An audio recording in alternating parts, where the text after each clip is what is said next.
Hey, bud. Let's party. Now it's time for Toker Talk Radio, the voice of the marijuana nation.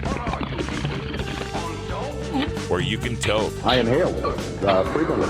Or you can talk. I experimented with marijuana and didn't inhale. Or you can toke and talk. 10 federal criminal penalties for possession of up to 1 ounce of marijuana. While we talk about toke on Toker Talk Radio. So, by the way, when it comes to pot, if you're 40 years old, you live in a log cabin in Oregon, you got 12 giant pot plants in your backyard, have a ball. Live from beautiful Portland, Oregon at Rolla J Studios. Hey, this is great. Just like cannabis. Plus your calls live at 971-533-7111. They're walking on their pants with their cap on backwards, listening to Enema Man and Snoopy Poop Dog. What's to keep somebody from getting all potted up on weed and then getting behind the wheel? Gateway theory doesn't work. It's a reality. Holland, is it real? Don't tease me. We're locking up people that take a couple of puffs of marijuana, and the next thing you know, they got 10 years. And now, here's your host, the guru of ganja graphics, the sultan of sativa statistics, and the worst nightmare of a reefer-mad prohibitionist. A polite, perspicacious, productive pothead with a propensity for PowerPoint. Radical Russ Belville. All right. Welcome back. It's time for Toker Talk Radio. Glad to have you here. I'm Radical Russ, live and direct from beautiful legal Portland, Oregon. Oh, I shouldn't have done that. Oh, boy. Now I've done it. Now I've ruined everything. I gotta stop fooling around with stuff here on the show. Doggone it. Nobody can hear me at this point because I just ruined everything. I ruined Christmas. What must I do to get us back? Oh my gosh. Is there any hope? Is there any hope for recovering the sound? Please come back. Oh, now I've done it. I've ruined everything. Come back. Oh my gosh. All right. We're going to shut down here for a second. The software is messed up. All right. You could hear me, huh? Oh, well, I'm back, and we'll see if we can get this cable output to work the way I'm expecting it to, because we're having all sorts of problems with the software here lately, and I don't know why, but I am trying to get that fixed. Let's see if the sound is the way it should be. No, I am not hearing. Oh, I've got to put that on. There we go. We're back. Sorry about that. Well, when the president does it, that means that it is not illegal. All right, so we're back. Sorry for the technical problems, people. Things happen. Coming up in this second hour, we've got Sara Gullickson, CEO of DispensaryPermits.com.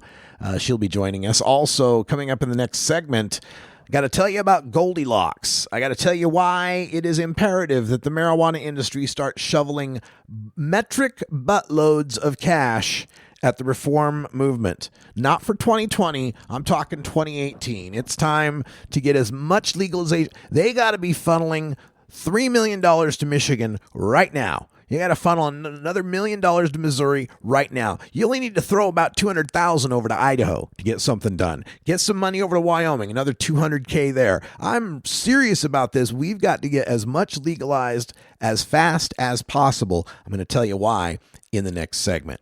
Also, coming up on the show, we'll have more to discuss on the Trump administration and his nomination of Representative Price. Oh, my God. I like John Hudak's point, though. Like, to say that Price is the worst pot guy in the House is tough, because there's a lot of really bad pot guys in the House. Really, really bad. The other thing that I thought was cool was the discovery that Loretta Lynn has smoked pot. Loretta Lynn, you may remember her from if you're a country fan, I mean, I grew up as the son of a country musician, so it's always very cool to me. Of course, I always remember her biggest hit.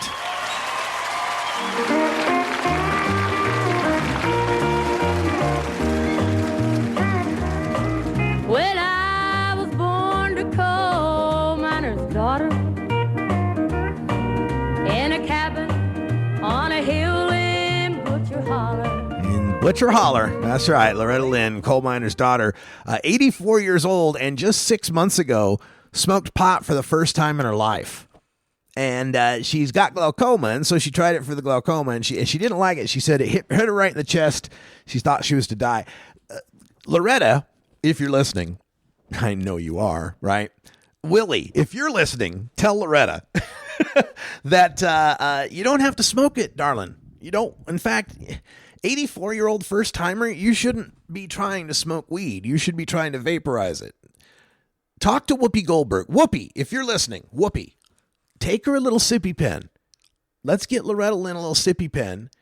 LV Musica. Let's get her in touch with LV Musica. She's been dealing with glaucoma for decades now using cannabis. Let's keep Loretta Lynn on our side. I hate for her to have that bad experience and then think, oh, this isn't for me and it'll never help, and just let the glaucoma get me. No, keep your sight. Keep your sight, Loretta Lynn, and get yourself some vaporization in your life. That'll help out. That's what you need. That is one of the things I worry about, is as marijuana is more and more legalized and more medicalized, some of these older folks that have never tried it, thinking it's still pot smoking, right? It's still smoking joints and trying to smoke a joint, and then, smoking's hard. It's not natural for your body to want to smoke stuff. So, educate. Check out thesilvertour.org. Should grandma smoke pot? There's a great infomercial to send to the seniors in your life so that they can know it's not about nasty old joints anymore. It's about healing arthritic joints. All right, we're back with Goldilocks right after this. This is the Russ Belville Show on CannabisRadio.com.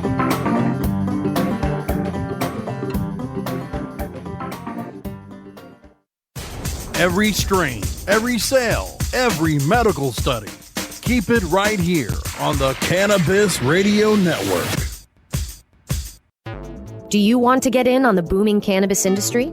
With New Frontier Data, we give industry insiders the power of big data analytics to help navigate this rapidly growing and changing landscape. New Frontier's tools help you make critical decisions based on the facts. Our industry analyst reports reveal the best opportunities. Our custom research engagements deliver answers to the most difficult questions, and our cutting-edge big data platform, Equio, puts real-time information and answers you need right at your fingertips. Go to www.equio.io and sign up for your free membership today. That's EQUIO.io to sign up now. The power of real-time big data is now in your hands. Run with New Frontier and let us help you.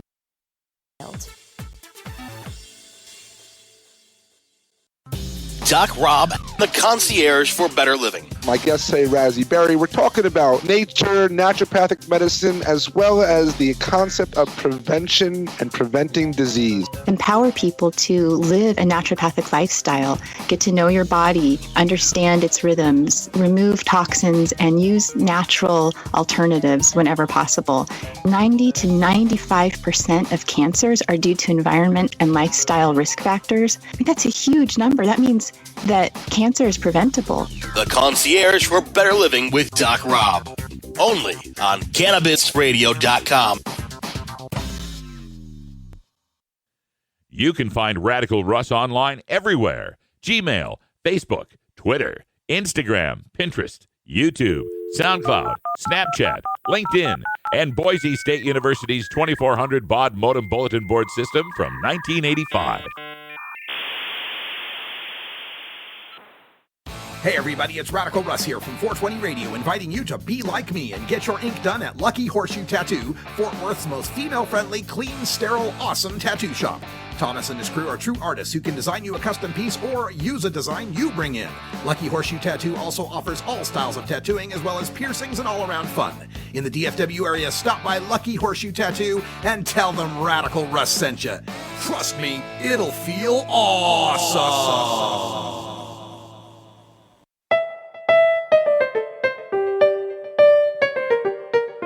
Remember, friends, there's more to life than marijuana. I just can't remember what it is. Why'd I come in here?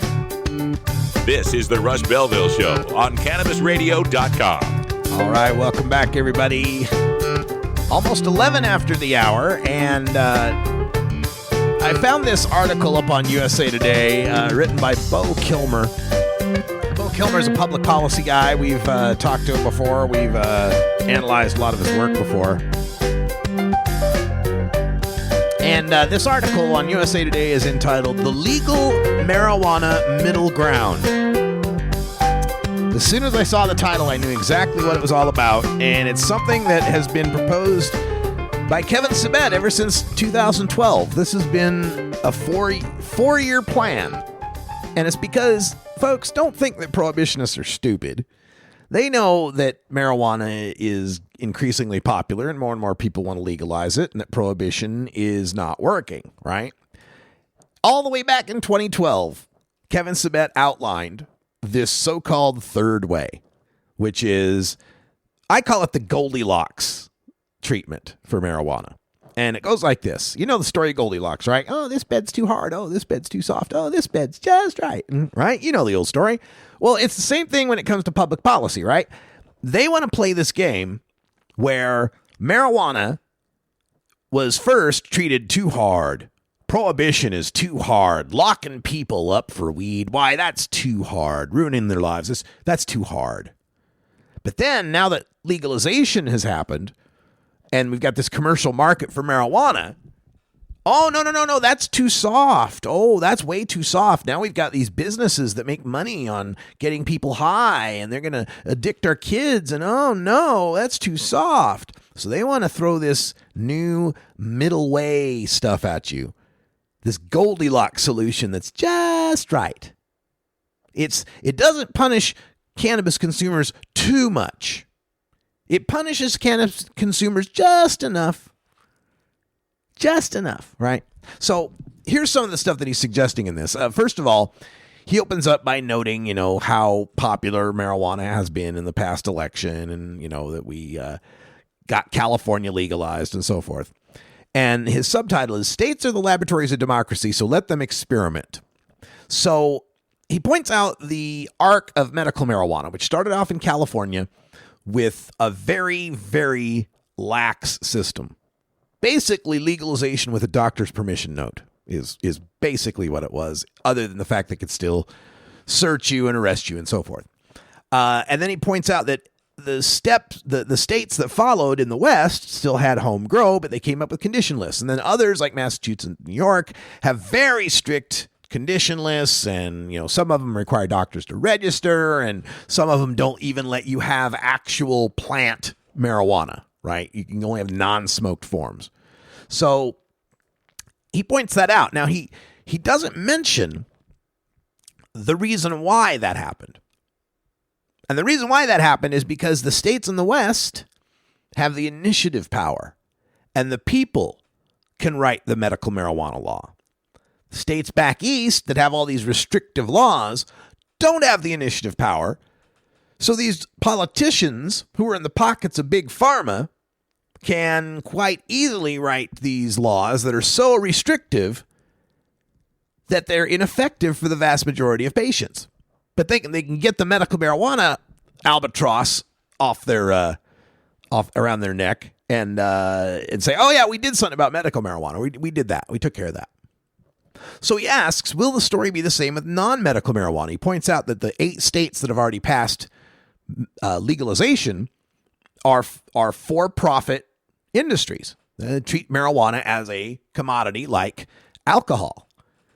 And will other states follow that lead?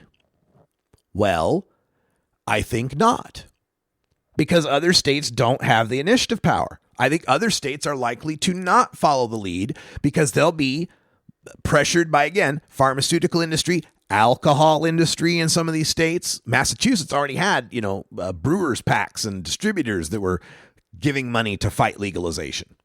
They're going to continue to give money to the politicians to try to regulate and restrict this in such a way as to make it as unpalatable to our side as possible. You can bet that's what's going to happen in the states that don't have initiatives. So Again, he points out that the debate about his quote from Bo Kilmer's piece in USA Today. To date, the debate about non-medical marijuana in the United States is focused on a false dichotomy. Marijuana supply is either completely prohibited or it is regulated like the commercial alcohol model in this country. Now, here's where I get upset about the false dichotomy charge. The false dichotomy that he's pointing out is a straw man false dichotomy. It's not the marijuana supply that's the issue here. It's whether or not we're punishing marijuana consumers for consuming something that's safer than alcohol. It's the fact that we have a recognition in this country that alcohol is a legal product that people can buy and sell and have companies for and profit from and advertise and consume publicly. And then we have a separate and unequal treatment for the people that smoke marijuana, despite the fact that it's a safer substance. There's no logical reason to treat marijuana more harshly than alcohol. If you're talking about the public health and, oh my gosh, we'll have companies that are benefiting, and they always go back and say, well, look at the alcohol industry. They know that 20% of the drinkers are what give them 80% of their profits. All right, go after them. Propose for the alcohol industry the same kind of proposals you're making for the marijuana industry. Let me give you some of them. He says, we could have where is it? Let's see. And he even says, if the marijuana businesses end up following the lead of alcohol companies, they will work hard to create and maintain heavy users since they account for the vast majority of sales. The problem is, we know what the problem is if we have a whole bunch of heavy alcohol users. Cirrhosis, drunk driving, spousal abuse, and death. Those are the consequences to society if we maximize the number of heavy alcohol users. What are the consequences to society of maximizing the heavy cannabis users? They're not as bad as the alcohol ones, are they? I can't even think of what they might be, other than maybe way too many jam bands. So, what are the alternatives? He says one middle ground option is to allow home production and let growers to give it away. That's the grow and give model.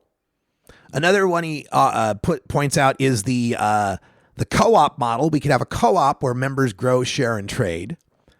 We could have the government limiting production and distribution to a government monopoly, the state liquor store model. What else could we have? Nonprofit organizations, he says. What else do we got? Well, whatever they are, let's try that with alcohol. How about we propose that for alcohol? That alcohol all has to be, you can brew your own beer, and you can share it with your friends, but there's no bars and there's no places to go buy alcohol. Why don't we do that? That would give so much more benefit to the public health than proposing that for marijuana. Oh, we can't because alcohol's already there. We can't because alcohol's got a history. We can't because it's not politically possible. No, what you're saying is we can't because culture. Because that's what this really comes down to, is a culture war. And you're the dominant culture, and your drug is alcohol, and so you're not going to do a damn thing about it. You're not going to ever propose the types of measures and punishments and limitations you propose for marijuana as for alcohol because it's your drug. It's the drug you like. It's your culture. Our culture is smaller and weaker and newer, and so you can pick on us and have different rules for us and treat us worse, even though our drug is objectively safer. That's what this is all about, Bo.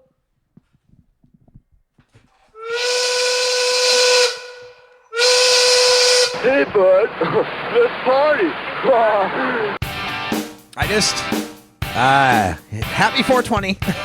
I'll try to stay happy. Happy 420, but man, I am tired of being discriminated against, because I made a smart decision that I chose cannabis rather than choosing pharmaceuticals or alcohol on a consistent basis.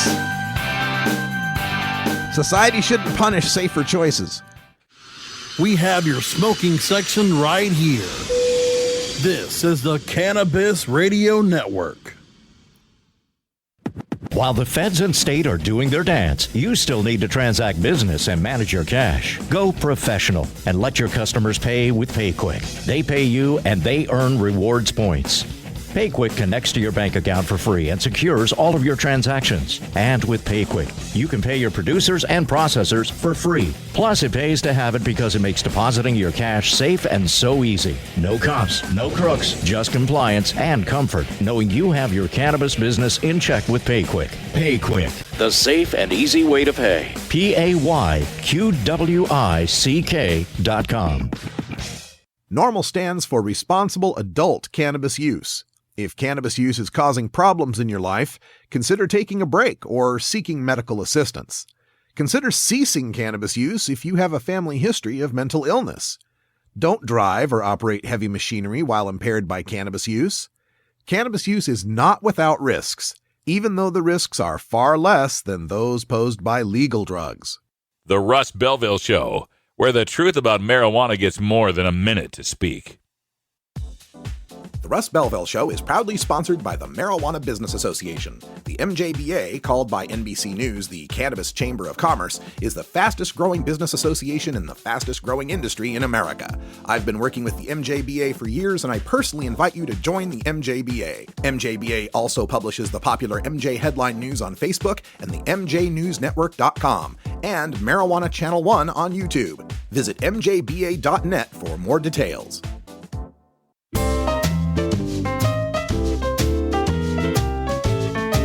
Pod 2.0. It's not your father's Woodstock weed.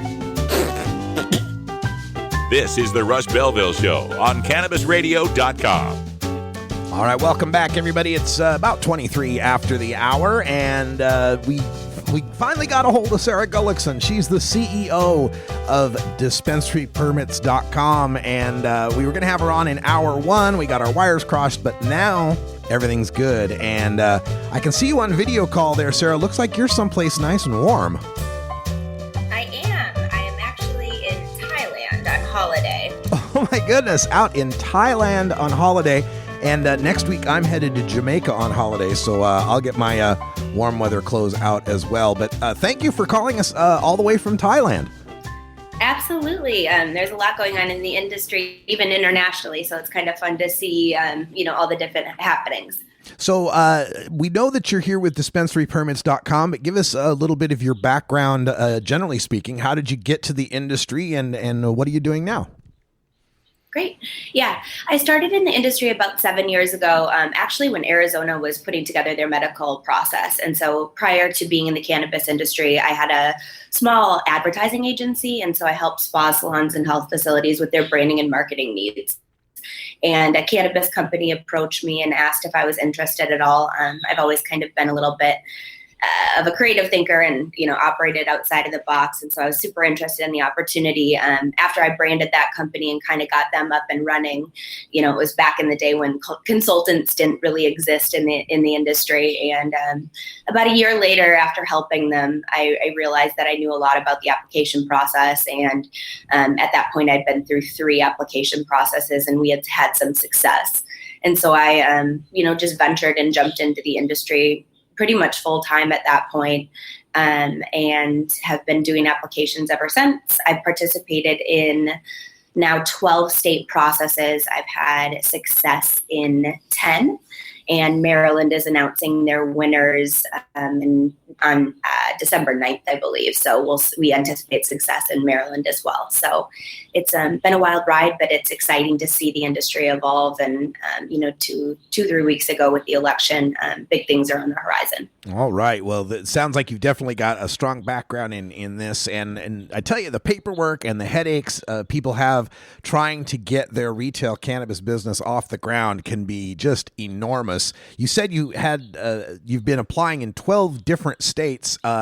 What are some of the hardest states to apply in? So our most recent success was in Hawaii, and that was a very, very rigorous process. not only did they put together a really strict program with a high barrier to entry, they had a strong vetting program, and then there were only 8 licenses available. So when there's a small amount of licenses available, it obviously becomes that much more competitive. So there were about 66 applicants that applied for the 8 licenses, and we were able to help a client obtain one of those. And it was pretty rigorous. We got called in about 30 days before the application, and it was pretty much working around the clock. So it sounds like Woody Harrelson should have given you a call. Yeah, I think maybe that would have been pretty cool. Woody, if you're listening, we'll send you the contact information. It's Sara Gullickson here, CEO of DispensaryPermits.com. So Hawaii was tough. You mentioned Maryland. We had recently discussed in the news how they were having some controversy over diversity and trying to fulfill some of those requirements. Give us your take on that part of the process. It seems to me that's going to become a bigger and bigger issue as we move forward in these states. It is, and it's, I think, a challenge in any new industry. And so, what everybody's kind of looking at is not taking the industry away from, white men, but, to make sure that there are women-ran businesses, that minorities do have a piece in this. And so Maryland did a really good job with, requesting that you were a business and were a minority. And I know that some people are very upset right now and, suing the state on kind of their decision. But realistically, I think that it's a strong move for the industry. We need to have professionals with all different types of backgrounds and ethnicities, and male and female included. It will not only improve the industry, but it will, add a variety to the industry as well. So we're seeing that happen in Pennsylvania right now as well.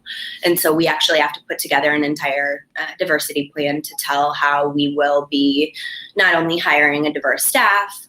You have an option to apply as a woman-run or minority-ran business, and then they're actually asking you for any of your contractors to either work with a minority ran business in that way, or else put some sort of a clause in your agreement with them saying that they'll do their best to have a diverse group working on whatever project you have them working on.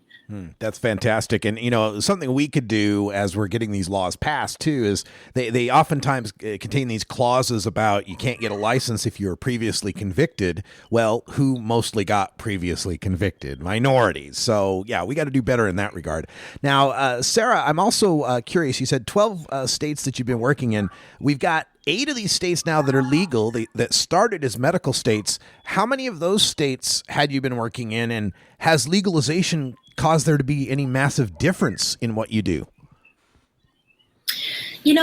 I strictly focus right now in the medical markets, and it's my bread and butter. I have a lot of intellectual property that's wrapped around, what the medical director does and, how to educate patients and how to educate employees.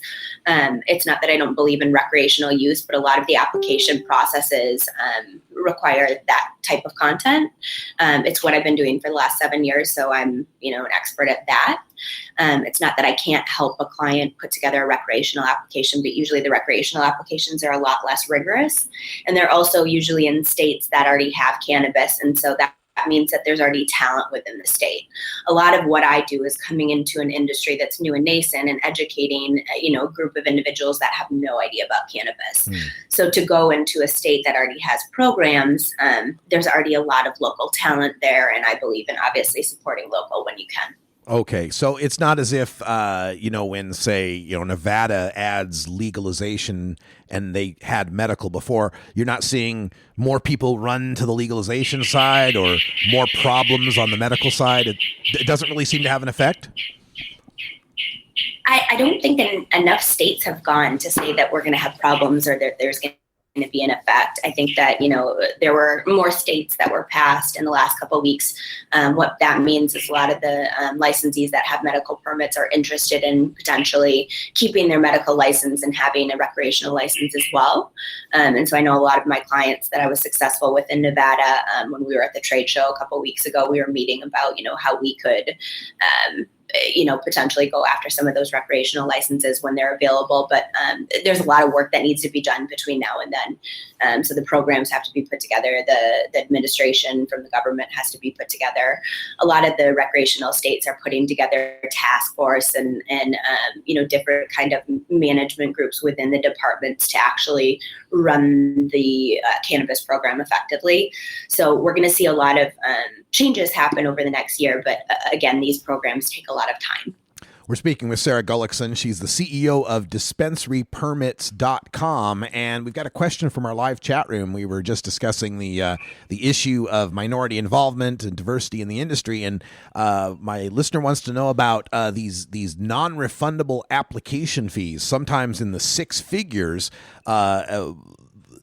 How that might be impacting the diversity movement in this industry, and what we can do about, in the future, maybe keeping those fees a little lower. For the $5,000 non-refundable application fee, in the grand scheme of things, that's very fair. The department has to put together an administration. They have to grade these applications. They have to answer questions. It's a very rigorous process, and it takes a lot of financial. It takes a lot of basically money to get these programs going. However, with that said, there's many, many, many places in the industry that you can get involved without applying for a license. And what we are seeing in more of the recreational markets is a lower barrier to entry, and then different types of licensing. So, some of the new state processes have 7 types of licenses versus 1, 2, or 3, meaning cultivation, production, or dispensary. So, as the industry evolves, there's definitely going to be more opportunity to get involved. However, I would not get discouraged. There is more opportunity in this industry than probably any of the other industries in the United States right now. It just takes a creative thinker and somebody willing to work really, really hard. Well, it looks like and educate themselves. It looks like you've been working really, really hard, and DispensaryPermits.com is the website. Let's talk about that a little bit. What exactly are people getting out of that? What do they need to bring to the table if they're going to get the most out of your services? Absolutely. So we're more of a boutique agency. So in any state process, we'll take 1 or 2 custom clients and really focus our efforts on putting together their application. However, since the industry is expanding and evolving, we've decided to launch our business templates online. And so we have business templates that people can purchase from anywhere from $400 to $900. And there's, business planning tools, financial performance, cultivation plans, inventory control plans. And so we like to tell people that if they are interested in the industry, download the business plan, see if you can put it together, read it, and really understand what this business venture includes. It is a large undertaking, and so a lot of times we like to put people over to the website so that they can do their due diligence. We have all of the information on each state process, whether it's medical, recreational, what the barrier to entry is, and so DispensaryPermits.com is really just a wealth of information for people that are looking to get involved in the industry. And again, we have those tools that people can kind of do it themselves and put those plans together in whatever state they're interested in. And if they need a little help, we of course will help them out. And can they find all the contact info they need there on DispensaryPermits.com, or do you have other emails or stuff you want to give out? Absolutely. They can always email at info@DispensaryPermits.com. It's not my direct email, but I'm constantly monitoring it. If there's any questions, we're more than happy to help. And then, all the other contact information, Facebook, Twitter, and our direct telephone line is on the website as well at DispensaryPermits.com. All right. And before I let you go, Sara, what time is it in Thailand? You know what? You caught me at a really good time. It's 7:34 a.m. Oh, my goodness. So you got up early in the morning to talk to us on what looks to be a beautiful day there in Thailand. I appreciate you joining us, and yes. Thanks for sticking with us. Even though we couldn't get you in the first hour, we managed to get you here and actually talk longer than we could have in the first hour, so maybe it worked out. Thank you so much. I appreciate your time. All right. Have a good day. And thanks for your work there at DispensaryPermits.com, helping people out getting themselves a dispensary permit. We appreciate it. All right. Thank you. Bye-bye. Bye. All right, folks, stay tuned. We're going to continue on here in hour 2. And coming up, we'll discuss more on the latest news of Representative Tom Price being appointed or nominated for the head of Health and Human Services. Oh, the nightmare just gets richer and deeper, doesn't it? I'm Radical Russ, live in beautiful legal Potland, Oregon, coming to you from Delta 9 Studios. We'll be back right after this.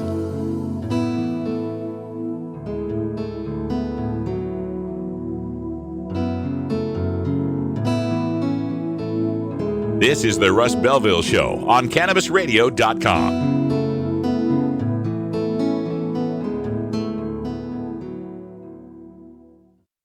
Earn your PhD in THC monetization with CannabisRadio.com. Don't be late. Everyone deserves the medicine they need. Aaron's premium CBD essentials and CBD nectar products are made from plant-based organic ingredients, grown and processed in the United States. Our unique formula of coconut oil and coconut water infused with CBD oil is ideal for all skin types and provides maximum relief. Aaron's Essentials was formulated by 9/11 first responder and Stage 4 cancer survivor Aaron Sieber. As a cannabis connoisseur, Aaron began making and using his own lab-tested medicinal cannabis products to help relieve the side effects of his rigorous cancer treatments. Visit www.cannaisourbrands.com for more information on Aaron's Essentials and learn how you can pay it forward. That's CANNAISSEUR brands.com. Tommy Chong is ready to cut through the smoke and change the tone of Tilk Radio. During Dance with the Stars, I started feeling discomfort. Yeah. And not only that, I was doing these old man smells. And it was kind of embarrassing because, all the Dancing with the Stars crew, cast and crew, they were all young kids. Yeah. And then all of a sudden, this old guy would come along and do one of those silent farts, that you don't know you're doing it. Yeah. And all of a sudden you smell, and everybody go, what the hell smells? And, it was me. And so I'd scurry off to the bathroom, and that's when I knew that there was something wrong. The Tommy Chong Podcast, only on CannabisRadio.com.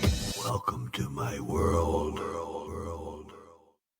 The Russ Belville Show on CannabisRadio.com, the National Wildlife Refuge for Marijuana Unicorns.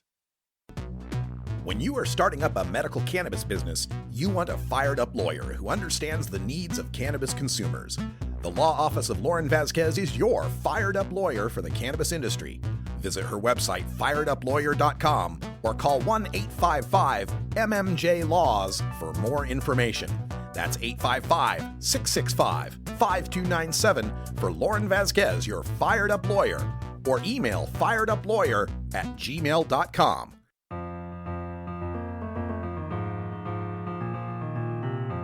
Pod 2.0.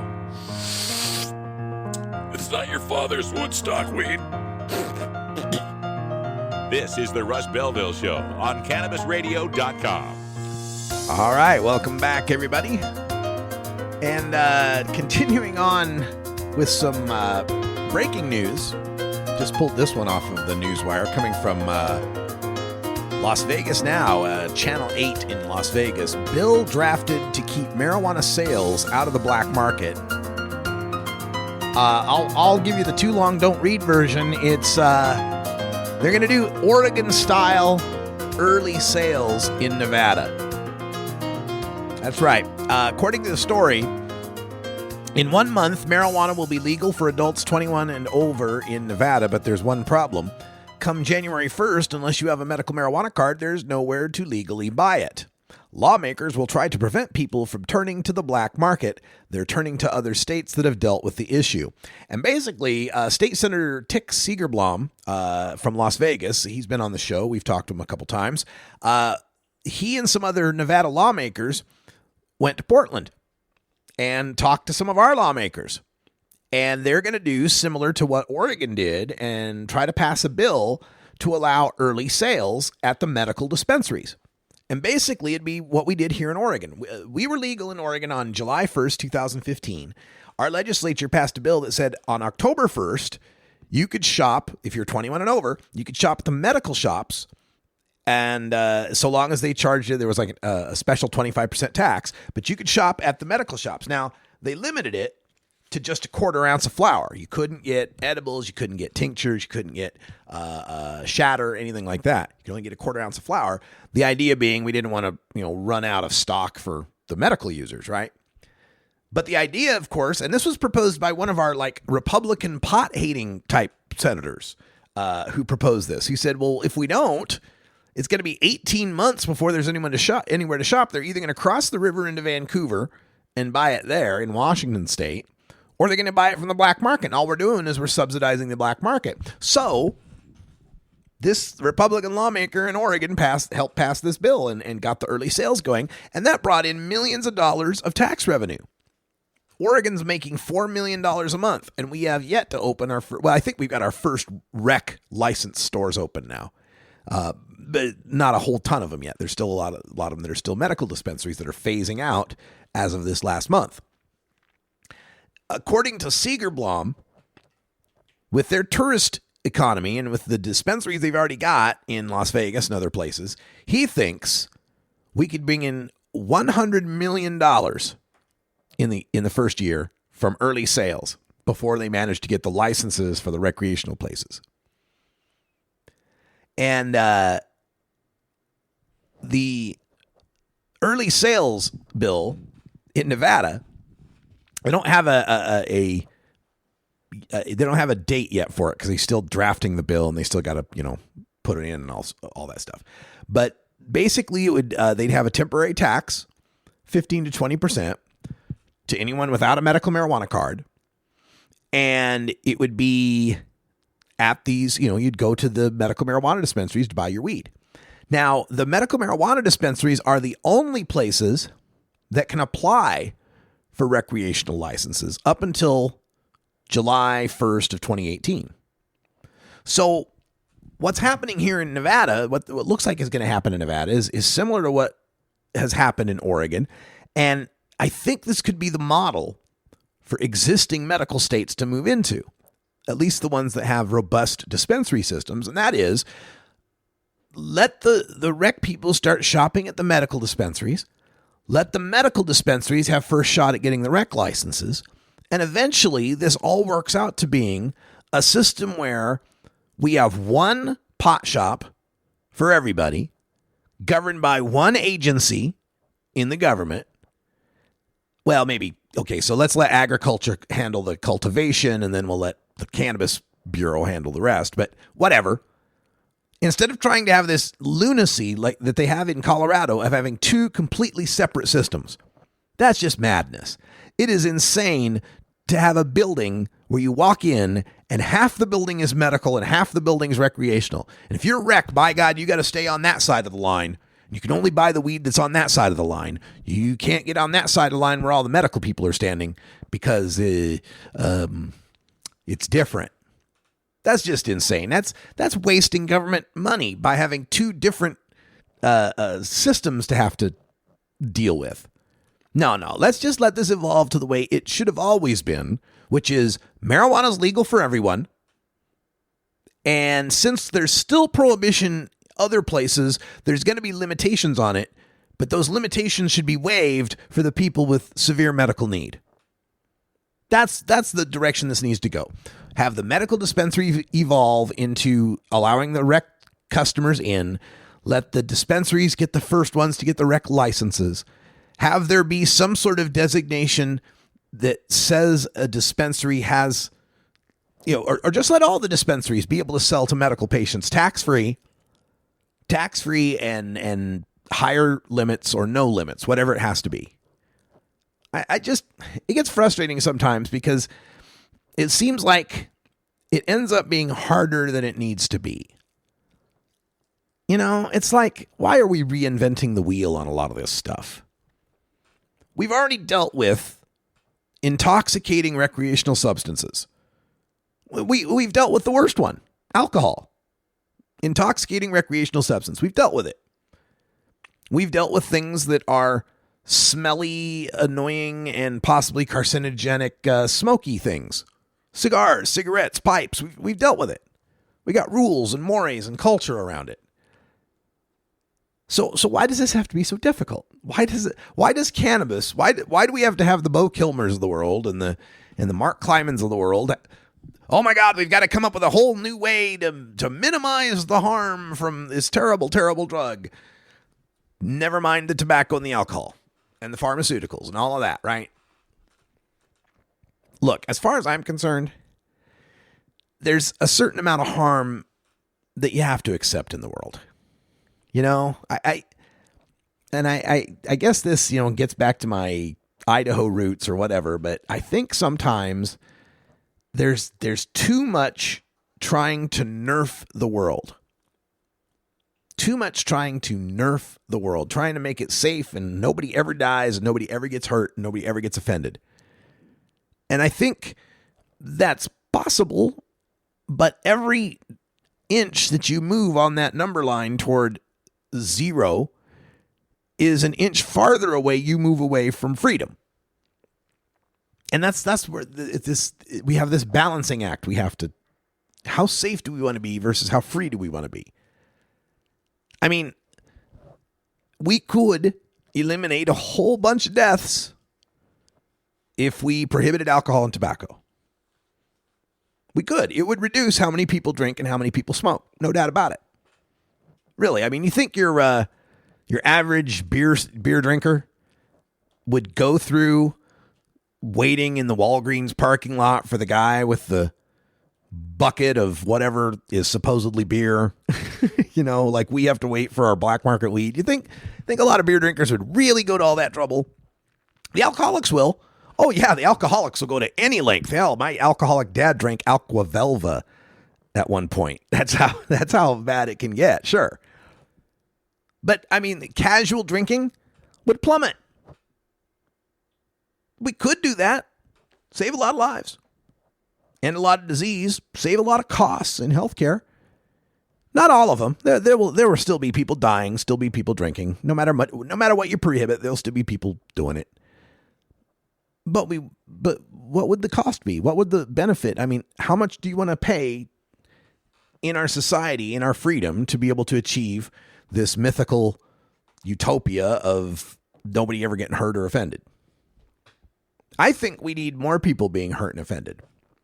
I think we've gone too far. I think we've been too soft in some respects. For example, seatbelt laws and helmet laws. I'm against them. Now, I am not one to say that they're unconstitutional or that the government has no right to do them. Is an important distinction, right?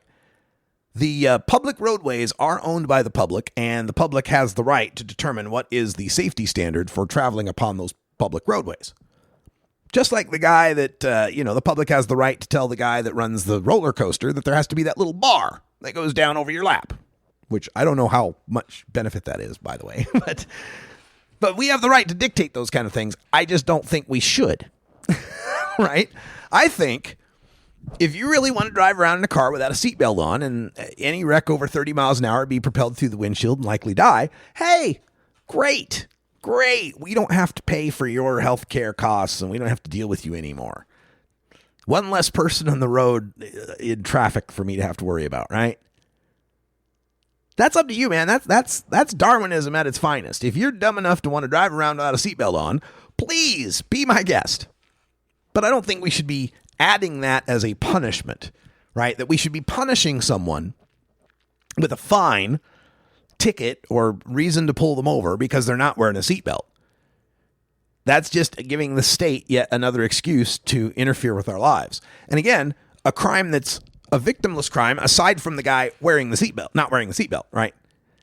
I believe people have the right to choose to be stupid and to choose to mess up their minds and mess up their bodies. Because it's like the free speech thing, right? You always have to defend the most offensive speech because nobody's going to, everybody says USA is number one. That's not free speech that needs to be defended. Colin Kaepernick kneeling during the national anthem, that needs to be defended. No matter how offended you might be by it, if you're not defending the most offensive speech, then free speech means nothing.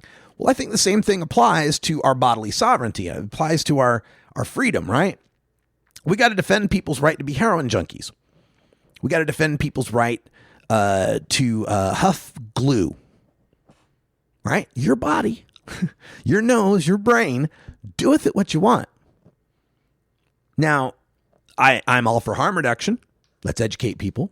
I'm all for, like clean needle exchanges and safe injection sites and all that kind of stuff. But I'm not for the government trying to force someone to not make a stupid decision.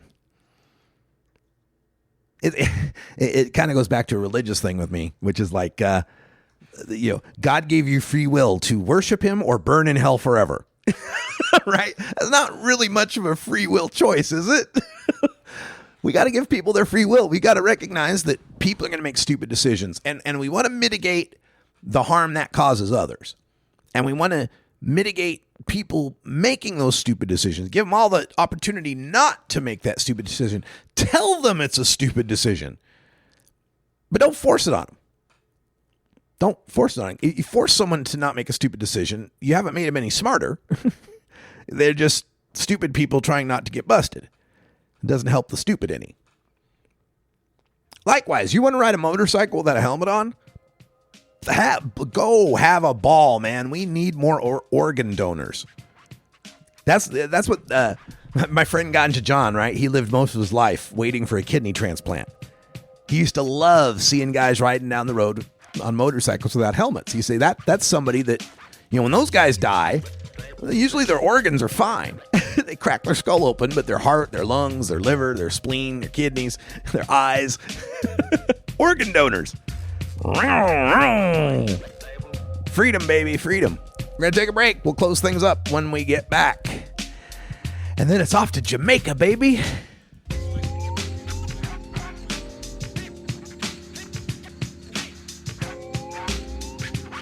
This is the Russ Belville Show on CannabisRadio.com.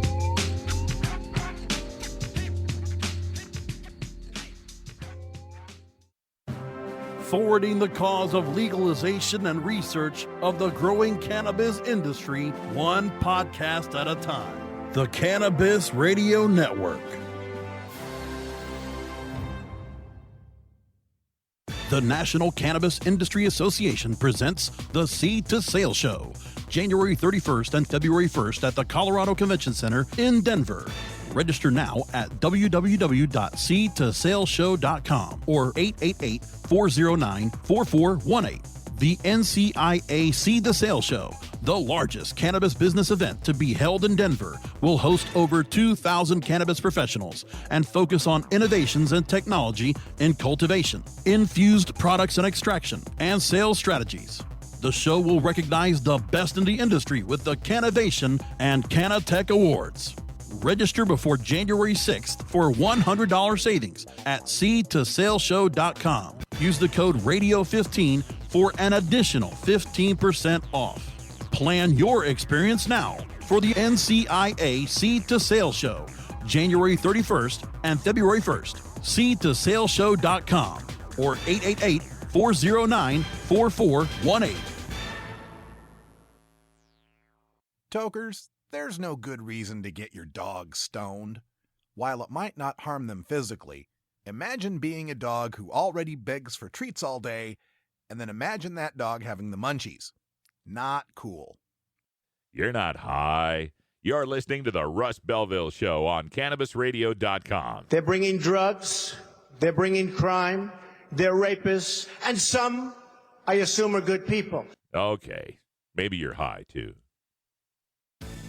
At Herbie's Cannabis Seeds, we pride ourselves on bringing you the best quality seeds from the world's most respected cannabis seed producers, all at the lowest online prices. You can find Herbie's seeds at herbiesheadshop.com. All cannabis seeds are sold as souvenirs and as a means of preserving cannabis genetics. Herbie's Seeds in no way intends to condone, promote, or incite the use of illegal or controlled substances. We strongly urge all prospective customers to check their national laws prior to placing an order. Herbie's Seeds at herbiesheadshop.com. Proud sponsors of the Russ Belville Show and 420 Radio.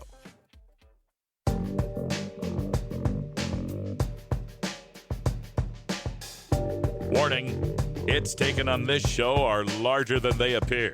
Do not try this at home. These people are professionals. Or at least they pay me to say that. This is Dan Michaels from danmichaelsaudio.com, and you're listening to Radical Russ on CannabisRadio.com. All right, welcome back, everybody. A reminder, this is the last you'll hear from me live until the week of December 19th. We'll be back for December 19th, a full week, and then the next 2 weeks, Tuesday through Friday, because the Mondays are federal holidays. Then another full week, and then another 4-day week because Martin Luther King Day is a federal holiday. And then my birthday's coming up.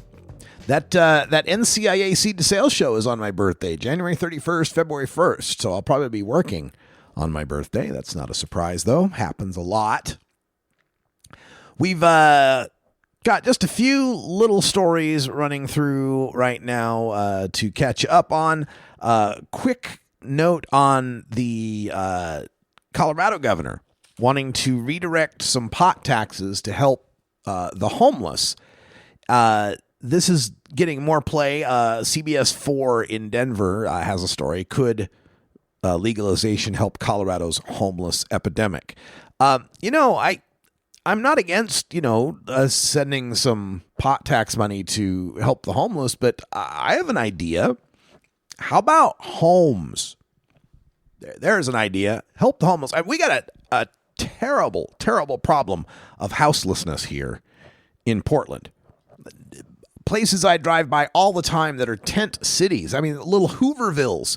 There's some AP history for you. We got little Hoovervilles set up all over the place. These poor folks that are just trying to survive living in these tents, right? And there's a solution for this. There's a real simple solution for homelessness. It's give people homes.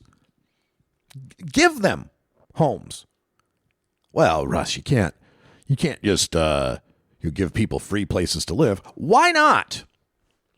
Why not? Why can we not have free homes? I mean, you've seen like the tiny house movement where they take like a flatbed, little 200 square foot homes, little 300 square foot homes, pods even. Why can't we? Why can't this be? Why can't there be like? Here in Portland, right, we go to we have the MAX trains, right? And so you go to the MAX trains, and a lot of them have these little covered, like metal screened bike lockers so that you can open it up, you can put your bike in there and lock it down so you don't have the assholes that take the front tire or, mess with your bike or whatever, right? And they're the kind of thing you can rent by the day. Why don't we have that for people? Little pods in public, land or whatever, big enough that you could park a shopping cart in it full of shit, right, that they're carrying around, that locks down at night, keeps them warm, keeps them out of the elements, keeps us from setting up tents all over the place. And if they only cost, a tiny bit of money, $1. Right? Here in Oregon, you can get 5 cents for every can that you turn in, every aluminum can. 20 aluminum cans gets you a place to sleep for the night. Why don't we have more creative solutions for shit like this? You know what I'd like to see? Free housing for anybody who brings in 2 pounds of cigarette butts. Boy, wouldn't that be awesome? You bring in 2 pounds of cigarette butts, because what is it about you smokers? You don't think a cigarette butt is litter. That just bugs the hell out of me. So much to talk about, so little time. I'm out of time. Sorry, folks. I got to go to Jamaica. But I'll be at PDX Weed Week tomorrow and Friday.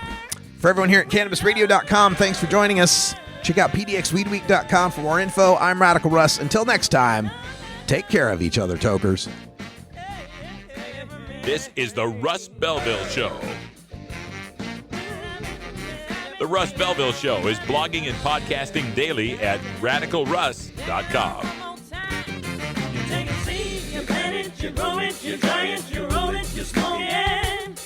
You take a seed, you plant it, you grow it, you dry it, you roll it, you smoke it. You take a seed, you plant it, you grow it, you dry it, you roll it, you smoke it, and it goes down.